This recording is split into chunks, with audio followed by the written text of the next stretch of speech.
नमस्कार. महाराष्ट्रामध्ये 36 जिल्हे आहेत, 358 तालुके आहेत. असा तालुका जिल्हा नसेल की जिथं आपलं पोरगं सध्या नोकरीला नाही. कित्येक पोरं नोकरी लागले, कित्येक पोरांनी पेढे चारले, कित्येक पोराच्या मिरवणुकीत मी नाचलो देखील. पण आज ज्या पोराच्या अंगावर तुम्ही गुलाल पडलाय, हा आनंद माझ्यासाठी आगळा वेगळा आहे. ज्याला माय नाही, ज्याला बाप नाही, त्याचा शिक्षक आहे ना, त्यानं भाऊ व्हावं लागते, त्याचं बापही व्हावं लागते आणि त्याच्या माईची देखील भूमिका पार पाडावी लागते. कारण त्या शिक्षकाला ग्रामीण भागात एक छान नाव आहे, मास्तर. माईच्या स्तरावर जाऊन विद्यार्थ्याची गरज लक्षात घेऊन माझ्या स्वतःच्या लेकराला भविष्यात काय बनवायचं हा विचार डोक्यात घेऊन वर्गात गेल्यावर वर्गातले लेकरं स्वतःचे लेकरं समजून अंतःकरणातून शिकवण्याचा जो प्रयत्न करतो तो मास्तर. केवळ शिकवणं नाही तर त्याच्या सुखदुःखात सहभागी होणारा, भाऊ बाप माईच्या भूमिकेत असणारा मास्तर. आता हे का म्हणायलो, कारण मी तुम्हाला नेहमी प्रत्येक भाषणात बोलत असतो की मी 60,000 रुपये बोलायचे घेतो. त्याचं कारण ज्याला कोणी नाही त्याचं कोणीतरी व्हायचं आहे म्हणून ते 60,000 घेत असतो. आपण ज्या पोराच्या अंगावर गुलाल आहे, ज्याच्यामुळं माझ्या अंगावर गुलाल पडला, 99% मेहनत त्याची, 1% माझा वाटा असेल. पण जिसने तुमको सर उठाना सिखा दिया उसके सामने सर मत उठाओ. हा परमेश्वर कांबळे. बाबा तू कुठून आला होता? लांबोरी युती जिल्हा चंद्रपूर. बस. तुझ्या आईचं निधन कधी झालेलं आहे? आईचे निधन 2015 मध्ये झाले, 31 मे 2015ला. बरं, काय एक सिच्युएशन मी ऐकली होती, नेमकं काय झालं होतं? आईला कॅन्सर झालेला होता. हां. आई कधी वारली? 31 मे 2015ला. बरं. आणि एक दुःखद घटना अशी, एक आई 31 मे 2015ला वारली. हा घरची परिस्थिती वाईट आहे, कॅन्सरचा विलाज करता येणं, म्हणून हा मध्य प्रदेश नावाच्या राज्यात कामाला होता. बॅड लक कोणाचं किती किंवा शेवटच्या क्षणी त्याला त्याच्या आईचा चेहरा पाहता आला नाही. त्याच्या आईचा अंत्यविधी झाला 4 वाजता आणि हा त्या गावात पोहोचला संध्याकाळी 9 वाजता. ह्याही परिस्थितीतून गेला. पुढं बहुतेक वडिलाचंही निधन झालं. वडिलाचं नेमकं कारण काय? पोहोचलो सर मी. मृत्यू यायचा तर झालाच, हां, पण दुसऱ्या दिवशी पोहोचलो मी मौत झाल्याच्या नंतर. बरं. आणि वडिलाचं 2022 मध्ये झालं निधन. 10 डिसेंबर 2022. स्क्रॅप टायपस नावाचा आजार झाला होता. हां. हे आई गेल्या असल्या कारणानं वडील दारू वगैरे घ्यायचे. घरी शेती किती आहे तुझ्या? शेती नाही सर, आहे पण कोरडवाहू आहे, असंच म्हणजे आता 7-12 वगैरे नाही. बरं. वडील जाण्या अगोदर तू नेमकं, आता आई गेली होती तेव्हा काय करत हो? आई गेल्यानंतर आईची 13वी व्हायची होती तेव्हा मी गावामध्ये असंच बंधाऱ्याचं काम होतं. बंधाऱ्याचं काम केलं, तिथं 10,000 घेतले आणि 10,000 घेऊन मी चंद्रपूरला गेलो. चंद्रपूरला गेल्यानंतर तिथं राहायला सुरुवात केली आणि स्पर्धेची तयारी सुरू केली. बरं. ते करत असतानाच मग ते पैसे संपले आणि मग मला काम बघावं लागलं. जनक लॉजमध्ये मी गेलो. तिथं मला 1500 रुपये महिन्याला भेटायचे लॉजवर. बरं. नाईटची ड्युटी करायचं ते आणि सकाळी आपली तयारी हे दिवसभर हे करायचं. तसं करता 2 महिने केले. 2 महिन्यामध्ये मग मला काविळी झाली. आपल्या भाषेत कौळ म्हणतो आपण. कौळ झाल्यानं मग बाबानं मला शिवणखेडला घेऊन गेले. ट्रीटमेंट तिथंच होती म्हणून माहित होतं आपल्याला. लातूर जिल्ह्यामध्ये. बरं. शिवणखेडला गेलो. तिथून यायला मला परत 1 हप्ता गेला. 1 हप्त्यामध्ये मग परत गेलो. तर लाजवाल्यानं मला एवढ्या दिवस सुट्ट्या जमणार नाहीत, नाही करू शकत, तुझं तुला बघ. पण परत आलो. मग मला आता पर्याय नव्हता. मग मी कॅटर्सचे काम करायला सुरुवात केली. कॅटर्सचं काम केलं. त्याच्यानंतर कॅटर्सचे काम केले. त्याच्यानंतर मग 2017 मध्ये 15 एप्रिल 2017 मध्ये मॉडर्न सिक्युरिटी फोर्स म्हणून प्रायव्हेट आहे, त्याच्यामध्ये जॉब केली. काय पगार? 4 वर्ष. सुरुवातीला 5-6 हजार होता, नंतर मग 12,000 गेला तो. बरं. त्याच्यात वडिलाचं निधन 2022 मध्ये झालं. 21 मध्ये जेव्हा मी हे करत असतानाच 4 वर्ष केली. 4 वर्ष करतानाच मी इकडे वेटिंग होतो 2017 मध्ये चंद्रपूरला पोलीस भरतीमध्ये. बरोबर. त्यावेळेस तुझ्या वडिलांकडे तुझ्या लग्नाचा प्रसंग होता. हां. तर मग वडिलाच अशी इच्छा होती की आई तर गेली आहे, पण आता माझ्या डोळ्यात एकत्र याचं व्हावं, मी गेलो तर याचं काय होईल. तुझी एंगेजमेंट झाली. हां. त्याच्यानंतर मग एंगेजमेंट झाली. बाबांना फोर्स केल्यामुळे मी करावं लागलं, मला ते झालं. पण एंगेजमेंट पण झाल्यानंतर मग 1 वर्ष रिलेशनमध्ये राहिलो आणि मग ते तुटलं काय कारणास्तव. तर त्यांना असं वाटत होतं की जॉब आहे म्हणून आम्हाला सांगितलं आणि मग बरोबर. तू सिक्युरिटी गार्ड होता तर त्यांना मी MSF मध्ये होतो, महामंडळमध्ये. बरं. वडील वारले. ते वडील वाढले मग आणि एंगेजमेंट पण तुटली. मी एवढा खचलो तेव्हा की मला कोणी बोलायलाही कोणी नव्हतं. आता जीवनसाथी समजलो, ती पण गेली सोडून, सगळं तुटलं. मग आता मला पर्यायच नव्हता. तेव्हा माझ्या डोक्यामध्ये मरणाचाच विचार येत होता. शेवटी त्या वेळेत फक्त आधार मला फक्त मोठी बहीण आई म्हणून मला समजून घ्यायची आणि तिनं असल्यामुळे मी थोडंसं समाधान होतं. म्हणजे थोडंसं काहीतरी सांग, आता ती जेवढ्यात हे ना त्रासामध्ये आहे म्हणून तिला समजून घ्यायची ती, आणि ती मला असं नको बाळा असं कर, तसं करता करता मला काही सुचायचं नाही, पण तुमचे वाक्य बरेच आता यूट्यूबमध्ये ऐकायचं, त्याच्यामुळं मला तुमच्या भाषणामधून तुमच्या ह्याच्यामधून मोटिवेशन मिळायचं. त्याच्यामुळं मी थोडंसं मग तुमचे व्हिडिओ बघता बघता मी तेव्हाच ठरवलं की नाही, आपण आता भेटलं तर कांगणे सरला भेटलं तरच आपलं होईल, कारण पैसे तर पुरवणार कोणी नव्हतं. यूट्यूबला मी बघायचो की सर म्हणायचे की अनाथाच्या मुलाला मी तू जर कोणी असेल आई वडील नसतील तर मी त्याचा असं म्हणजे शिक्षणाचा खर्चही करू शकतो, त्याची जिद्द पाहिजे. पण आपल्यामध्ये ती जिद्द होती. मी ठरवलं होतं, आईनं म्हणले होते की तू मोठा हो, एवढंच माझं वाक्य डोक्यात. हां, शिक, मोठा हो बाळा, चांगलं शिक. मग एवढंच वाक्य होतं. आणि मी आता मग जगण्यात साधन तुझं जगण्यात तेव्हा माझ्या हातातून आता हे जॉब पण गेलेला होता, महामंडळ पण गेलं, कारण पोलिसात सोयरीक झाली ती नाही सोडून दिली. हां, वडिलाचा आजार असल्या कारणाने मला ट्रीटमेंटसाठी यावं लागायचं. माझी तब्येत बिघडली, मुंबईचं पाणी लागलं नाही मला, डायरिया झाला मला, त्याच्यामुळे मी गावाकडे आलो. आणि मग जास्त दिवस सुट्ट्या झाल्या कारणाने MSF ची सोडावं लागली. आता वडील गेले, आई बी गेले. माझा तुझा व्हिडिओ पाहिला, बरोबर आहे. त्याच्यानंतर तुला इकडे यायचं कसं ठरलं? मग इकडे येण्यासाठी जेव्हा मी मुंबईला ते ट्रीटमेंटचा आपल्या डॉक्युमेंट घेऊन आलो, आता जेव्हा बोलवचाल तेव्हा बोलवा म्हणून, येतेवेळी तुम्हाला सरला भेटून जाऊ, एकच उमेद होती, सरांकडून काही झालं तर आपलं काहीतरी होणार आहे, सरांनी जर मला ठेवलं तर करतोच मी, हा मनामध्ये निश्चय करून मी आलो होतो. मग येता येता तुम्हाला भेटलो. इथं आल्यानंतर सकाळी मी 3 वाजता इथं पोहोचलो पहाटे. मग तुमची वाट बघत सकाळी 7 वाजतापासून इथं वाट बघायला. अगोदर मुलांच्या हॉस्टेलला गेलो, तुम्ही तिकडे नव्हते, तुम्हाला कुठेतरी कार्यक्रमानिमित्त बाहेर जावं लागलं. मी इकडे आपलं ऑफिसला आलो. ऑफिसला आल्यानंतर तिथं केशवदादाला बोललो, सर येणार आहेत बाहेर कामाला जाऊन आहेत म्हणजे. मी दिवसभर वाट पाहिली. आता माझ्या खिशात तर पैसे नव्हते. मग मी तिथंच आपल्या समोरचा वडापाववाला आहे अभिषेक, हां, त्याच्याकडे एक वडापाव खाल्ला आणि वाट बघत थांबलो. त्या दिवसभर वाट बघून 2-4 वेळा विचारलं मी, बरेचदा आता दर तासाला जाऊन विचारायचो. आणि त्याच्यानंतर मग मला त्याने सांगितलं की केशवदादाने सांगितलं की येतील सर. त्याच्यानंतर मग 4 वाजता तुम्ही आलेत. हां, 4 वाजता आल्यानंतर तुम्हाला भेटलो मी. सर मला ॲडमिशन करायचं म्हणजे करून घ्या म्हणून म्हणले ते. आणि त्याच्यानंतर मग तुम्ही कॅबिनमध्ये गेले, मला बोलायला तर संधीच भेटली नाही. मग आता सर तर आता काय बोलू बा, मला तर सर एकदम एका शब्दामध्ये बोलून आतमध्ये गेली. मग आता मला जाऊन कसं मला हिंमत होत नव्हती. मी गीते सर जवळ बोललो 2 गोष्टी, सर अशी कंडिशन आहे माझी, पैसे तर मी देऊ शकणार नाही. मग सरांनी सांगितलं की ठीक आहे म्हणे, मी बोलणं करून देतो सरांशी. मग थांबलो बाहेर. मग आतमध्ये आल्यानंतर मग तुम्ही म्हणले काय झालं बाळा?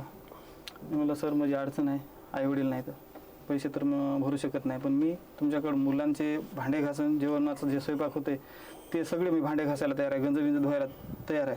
पण तुमचं वाक्य असं होतं की बाळा कांगणे सरचे एवढे बेकार दिवस आलेले नाहीत, तू फक्त हॉस्टेलकडे लक्ष दे जरासं, कोणी आला तर त्यांना पाणी वगैरे दे, किंवा काही डॉक्युमेंट असतील तर ते तेवढं कागदपत्र सांभाळून ठेवणे, ऑफिसकडे थोडंसं लक्ष दे, बाहेर पोरायला कुठं जाऊ देऊ नको, एवढं कर आणि अभ्यास कर, यावर्षी तुझा गुलाल पडला पाहिजे, मला माहिती आहे तू 100% लागणार. हे सरांचं वाक्य होतं. तेवढंच वाक्य ऐकून माझ्या मनाला एवढा आनंद झाला की आता आपलं काम होणार आहे.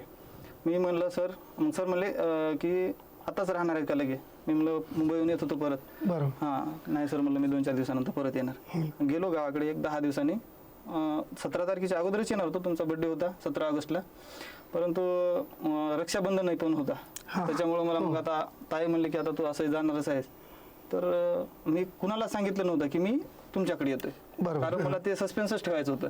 हां, मला रिझल्ट लागल्यानंतर दाखवायचं होतं की हे मी असं केलंय बा म्हणून. मी आजपर्यंतच्या व्हिडिओमध्ये पण कुठं आलेलो नाही सर, आपल्याला एवढे व्हिडिओ झाले. हां, मी मुद्दामच आपला फोटो वगैरे पण कुठेही केलेलो नाही, काहीच नाही. मग मी मनात ठरवलेलंच होतं. त्या दिवशी मग आलो. 17 तारीख तुमचा बर्थडे झाला आणि मी 19 तारखेला रक्षाबंधन झालं. रक्षाबंधनची राखी बांधली, ते राखी बांधल्यानंतर दुपारून मी इकडे आलो सकाळचं हे. मग ताईला पण माहित नव्हतं की मी नेमकं इथं चालू आहे बा. ताईला सांगितलं होतं मी पुण्याला चालू आहे कामाला. प्रत्येकालाच सांगितलं की मी पुण्याला कामाला चालू. हां, मला हे सांगायचंच नव्हतं. मग आल्यानंतर इथं तुम्हाला भेटलो, तुमच्याशी असं वार्तालाप झाला. तुम्ही म्हणले की बाळा ताण घेऊ नको, इथं लक्ष दे आणि कर. सुरुवातीला मी आल्यानंतर मुलांना जेवण वाढायचं उभं राहून आणि त्यांच्याकडे लक्ष द्यायचं. त्यांचं झाल्यानंतर गंज वगैरे ठेवून द्यायचं तिकडे धुवायच्या जागी, बस मग जेवण वगैरे करायचं आणि आपला दिवसभर अभ्यास आणि ग्राउंड वगैरे करायचं. त्याच्यानंतर तेव्हा मुलं होती 40-50, तर नंतर कालांतर मुलं वाढले 5-6 महिन्यामध्ये. 6 महिने तेव्हा थोडंसं कमीच होते, पण नंतर मुलं वाढले. मुलं वाढल्यानंतर एवढं म्हणजे जास्त मुलं झाली की जवळपास 170 विद्यार्थी झालेले मुलं होते फक्त. हां, आणि ती जबाबदारी मग माझ्याकडे झाली कारण तिथं दुसरं कोणी होतं, गीते सर होते. गीते सरला पण काम असायचं तुमच्या प्रोग्राममुळे, गीते सरला पण सोबत यावं लागायचं. हो हो मग तिथं मग आता जुना व्यक्ती मीच होतो. बरोबर. हा. कारण मला जवळपास 6 महिने 7 महिने झाले होते. काही मुलाच्या 6 महिन्याच्या बॅचेस होत्या, तर ते निघून गेलेले होते, नवीन आलेले होते. त्याच्यामुळे आता जुना मीच होतो. मग मी माझ्याकडे चालले ते बाहेर. आणि मग असंच आता व्हिडिओ बघून आलेले काही मुलं यायचे, अनाथ मुलं. हा, तर ते अनाथ मुलं यायचे, ते काम सरळ तुम्ही माझ्याकडे सोपून दिलं. हो की जेवढे आणत वयाला बूट लागो काय ते तू काम पाय, तू बघ बा म्हणून. तर मी त्याला समजून द्यायचं की बा आपल्याला काही इथं काम नाही, फक्त मुलं बाहेर कोणी जात असतील तर ते तेवढं लक्ष ठेवायचं येस येस. आणि आपला अभ्यास करायचा. काही मुलं राहिले 2 महिने 5 महिने असे राहिले, पण मुलं आपल्याकडे अनाथाची मुलं जवळपास 25 मुलं झाले होते. मला अजून बी माझ्याकडे नोंद आहे. बरोबर. हो प्रत्येकाची नोंद करून ठेवायचं सर. हो कारण मला माहित होतं काही जर झालं, समजा एका मुलाचं संभाजीनगरचा कुठला तरी मुलगा आहे, त्याच्या आई हो लहान भाऊ काहीतरी होता आणि त्याच्या भावाचा ऍक्सिडेंट झाला. Yes yes. हा, मग ते मध्यातून सोडून गेलं. तसं करता करता आता ज्या मुलाला करायचं हो. होतं निश्चितच ते टिकून राहिले. तसंच आपला जीवन लांडगे म्हणायचा होता बघा, हो हो तो पण बरेच दिवस राहिला, पण त्याचं बी काहीतरी हो, अडचण आल्यामुळे तो गेला बिचारा. पण तो पण रिझल्ट देणारा विद्यार्थी आहे. हो तो येईल नंतर मला हो, म्हणला जीवनचा येईल फोन म्हणून. आलता. हा, नंतर येईल मला. पण असे 25 विद्यार्थी झाले होते. मग 25 विद्यार्थी जवळपास 2 महिने 3 महिने राहिले. काही मुलं आता नवीन व्हिडिओ बघून आलेले होते, काय कशाने आले होते माहिती नाही, हम्म. पण टिकले नाही कोणी. हो. कारण त्याला आता स्पर्धा म्हणजे ही साधी गोष्ट नव्हच, बरोबर. खरं सांगायचं हो. म्हणलं. इथं टिकला तो जिंकला असं आहे. तसं मग मी तर ठरवून आलेलोच होतो. मी ठरवून आल्यामुळं मग मला तर काही हो, हे मजा तर असे आता मजावर हे झालं होतं की आता गावात बी कोणी असं म्हणायचे की आता एंगेजमेंट तुटली, ह्याचं असं झालं, हा काय करू शकणार नाही. आता तू एंगेजमेंट तुटली, आता तू काय म्हणून सिलेक्शन झाले? आता माझं SRPF म्हणून महाराष्ट्र पोलीस म्हणून सिलेक्शन झालेले. SRPF राज्य राखीव पोलीस दल, हा. गट क्रमांक 17 चंद्रपूर. बरोबर आहे. माझ्याच जिल्ह्यामध्ये. तुझी एंगेजमेंट तुटली, आता तू लग्न धडाक्यात कर. हो तुला कोणी नाही असं समजायचं नाही. हो. मग हे मायबाप गेलेले आहेत. हो. अख्ख्या महाराष्ट्राचे लोक मला मायबापासारखं प्रेम देतात. हो. ज्याला कोणीच नसतंय ती परिस्थिती माणसाला मोठं करते. तू या लग्नात DJ माझ्याकून असणार, हो. त्या लग्नाचा ड्रेस माझ्याकून असणार, त्या लग्नात नाचणार बी मीच. सर मी घडलो तर फक्त तुमच्यामुळे घडलो. कारण त्यावेळी मी एवढा डिप्रेशन मध्ये गेलो होतो एंगेजमेंट तुटल्यानंतर. बाकीच्या गोष्टी वेगळ्या असतात, पण जेव्हा हे भावनिक अटॅचमेंट कधी कधी काय असतंय माहिती का, आता मी त्या परिस्थितीतून गेलो, मी तसे लेकरं पाहत असतो ना, हो सर. आपण त्याच्यातून गेलोत ना. फक्त एक विनंती आहे, येणाऱ्या काळात तू ह्या कोण म्हणजे ज्याही तू दलात काम करणार आहे, आज तू SRPF ला लागलाय, 4 वर्षाच्या नंतर पुन्हा 5व्या वर्षी मी त्यावर व्हिडिओ घेणार आहे, तेव्हा 2 स्टार असणार आहे, तो PS असणार आहे. लग्न मदत कर, असू द्या सर, नक्कीच. आशीर्वाद आहे. कुठले आहेत तनानं धनानं मनानं मी सोबत येते. एक भाऊ म्हणून हो सर. महाराष्ट्रातल्या ज्या बाया लेकरांना मायबाप नाहीत, आपली संस्था त्याचं घर आहे, आपला परिवार त्याचे मायबाप आहेत, त्याचे नातेवाईक आहेत. मी परमेश्वरच्या वतीने एवढंच सांगेल बाबा की त्याची मेहनत आहे. क्लासचा म्हणजे स्वामी विवेकानंद अकॅडमी वसतिगृह जे असेल तर परिपूर्ण जबाबदारी फक्त त्याच्यावर होती.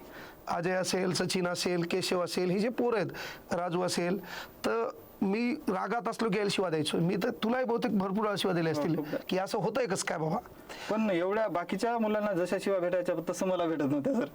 कारण काय माहिती नाही, मी बरेचदा विद्यार्थ्याला पण म्हणलो की सर एवढे रागात असतात, पण मला एवढं असं म्हणजे का बोलत नाहीत बा.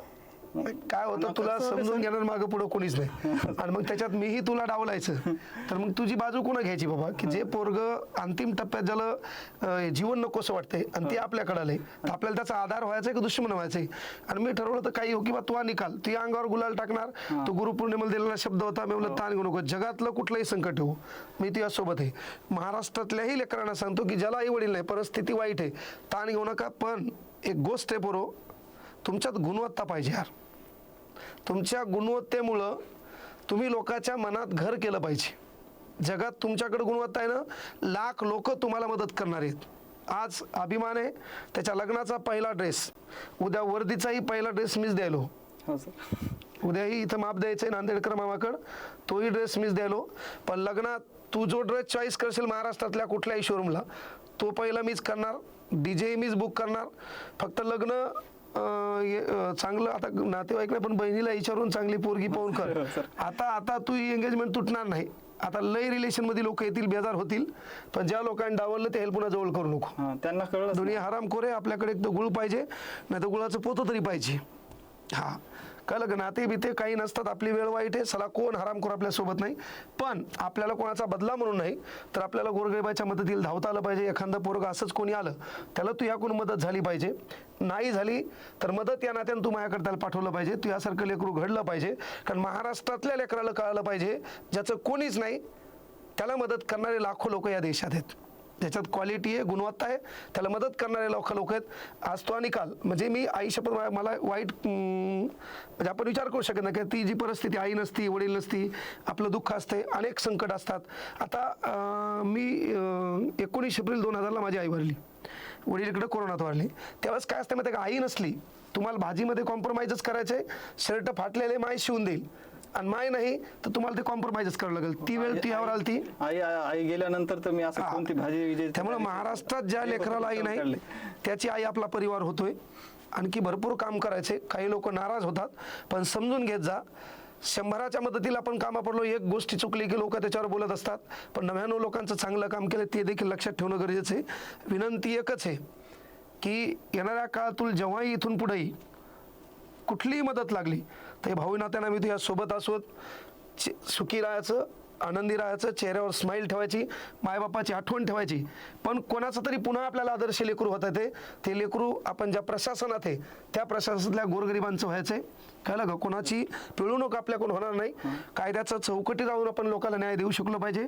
भविष्यात 2 स्टार होऊन पुन्हा याच स्टुडिओमध्ये मी तुझी मुलाखत घेतली पाहिजे. तो आनंद वेगळा असला पाहिजे. उद्या क्लासच्या समोर तो सत्कार, त्याच्यासाठी ते डीजे बीजे काही लागो तो बिंदास्तपणे आपण करणार आहे. कारण हा जो निकाल आहे तो माझ्या मनाला लागणार आहे. कारण आपण बाबा जे भाषणात डायलॉग आणायचो तो डायलॉग पहिल्यांदा पूर्ण कोणी केला असेल तर तू केलाय. त्याचा सार्थ अभिमान मला आहे. इथून पुढं म्हणजे तू यासोबत ना एक पाऊल पुढं असेल, ते संकटात असो का आनंदात असो, एवढा शब्द तुला देतो. स्वामी विवेकानंद करिअर अकॅडमी शिक्षकाच्या वतीनं बाकीच्या ज्या मुलांना तू ज्यांची काळजी घेतली त्यांच्या वतीनं सर्वांचे आशीर्वाद तुझ्या पाठीशी आहेत. ते तुमच्या आशीर्वादामुळे, त्याच्या आशीर्वादामुळेच काम झालंय सर. तुम्ही माहिती आहे का, ज्यावेळी मी म्हणलं तुम्हाला सर मला थोडंसं अभ्यासाला वेळ भेटत नाही, तर त्यावेळी पण तुम्ही आहे ना शिक्षक बोलवला होता, HOD पण ठेवला होता, मॅडमने पण ठेवलं होतं. मॅडमला मी म्हणलं होतं की माझा अभ्यास होत नाही, थोडंसं अभ्यासाला म्हणजे जास्त वेळ चालला इकडं. तुम्ही मला म्हणले होते ताण घेऊ नको, तू अभ्यासाकडे लक्ष दे. आणि मग नवीन अपॉइंटमेंट केली होती तिथे. परमेश्वरच्या बाबतीत एकच सांगतो, तुम्हाला लोकांच्या मनात घर करता आलं पाहिजे. स्वामी विवेकानंद करिअर अकॅडमीला मी काम करायला होतो, त्या क्लासचा मी संचालक आहे.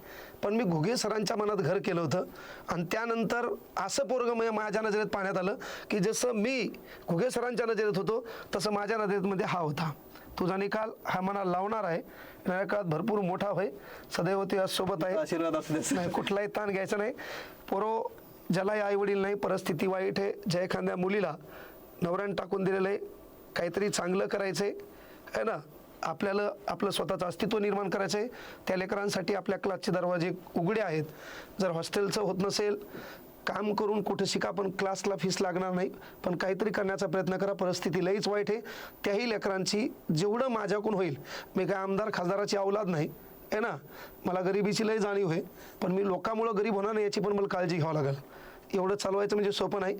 ज्याची संस्था, ज्याची जागा आपण किराया नसतो, त्याची 1 तारीख ओलांडल्यावर 2ऱ्या तारखेला त्याचा फोन येत असतो, तुम्ही किरायाला डबल, मला तुमचा फोन लावायचं काम पडणार नाही, असे लोक बोलत असतात. मग एखादी संस्था क्लास चालवणं म्हणजे सोपं नाही. आणि मी कुठलंही लेकरू असो त्याच्या परिस्थितीला साथ देण्याचं काम करतो. ती साथ इथून पुढे द्यायची आहे. मात्र विनंती एकच आहे, असा गुलाल तुमच्यामुळे माझ्या अंगावर पडावा. कळलं का? त्या लेकरांचं भलं व्हावं. कारण एक माझं छान वाक्य असते, मत कहो सर पर बोझ ज़्यादा है, ये बताओ दोस्तों तुम्हारा इरादा क्या है, हौसला हो तो साथ आओ तुम, शिकर हम जरूर देंगे, ये वादा हमारा है. तुला भरभरून शुभेच्छा. हेच वाक्य प्रोत्साहन देते सर, खरं सांगायचं नाही आहे सोबत आहोत. होते आपलं हॉस्टेल शिफ्टिंग असताना पण मला माझ्या हातानं तुझ्यावर गुलाल टाकायचा. इथं आपण शिफ्टिंग केली तेव्हा. आणि मी म्हणत असतो कधी कधी माझी जीभ काळी आहे, ते लक्षात घ्या. खूप चांगलं झालंय. मी तुम्हाला म्हणलं हजारो लाख 10,000 विद्यार्थी असतील माझे लागलेले, पण हा निकाल मनाला लावणारा काय की ज्याच्यात आपण ज्याला पाहिलंय आणि त्यानं काहीतरी आगळं वेगळं करून दाखवलंय, ती जराशी गोष्ट भावनिक असते. बाळा तुला भरभरून शुभेच्छा. सर्वांना शुभेच्छा. बाळांनो, स्पर्धा परीक्षेच्या क्षेत्रामध्ये ज्यानं स्वतःला ओळखलं, ज्यानं मायबापाच्या कष्टाला जाणलं, केवळ मोटिवेशन डायलॉग ऐकल्यानं माणसं मोठी होत नाही. परिस्थितीच्या छाताडावर उभं राहून आहे ना मर्दानगी दाखवायची असती, तेव्हाच माणूस मोठा होतो. आपल्या परिस्थितीचा आपल्याला राग आला पाहिजे, तो राग आपण अभ्यासात उतरविला पाहिजे.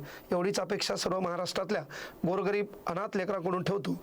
तुमचा साथीदार होण्याचं कुठलीही तुमची अडचण असो त्याच्यात साथ देईल हा शब्द इथून देतो, थांबतो. जय हिंद, जय महाराष्ट्र. यस.